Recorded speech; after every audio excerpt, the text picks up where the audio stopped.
Good morning Hyderabad. చూడండి time 4:38 ఫిబ్రవరి 19. చలి మస్తు పెడుతుందబ్బా. చలి సంకలు లేపనిస్తలేదు. గడగడ వణుకుతున్నాయి కాయలు. అదే గుండెకాయ, మెడకాయ, తలకాయ. 10 కాగానే ఎండ మాత్రం పెయ్యి సుర్రమంటుంది, పలిగిపోతుంది. చాలా మన డ్యూటీతో స్టార్ట్ చేసుకుందాం. ఇగో Uber, Ola, Rapido. Ola start.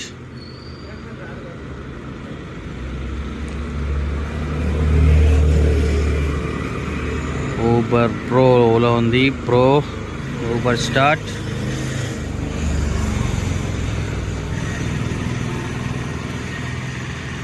Ola start అయింది. ర్యాపిడో స్టార్ట్ అయింది. చలో కామెంట్ చేయండి అబ్బా. ఎంతైతుందో 11 గంటల వరకు వచ్చేస్తాం ఇంటికి మనం. అప్పటిదాకా ఇంట కొత్త కలుస్తున్నాం. కామెంట్ చేయండి. ఇంకా యూట్యూబ్, ఇన్స్టాగ్రామ్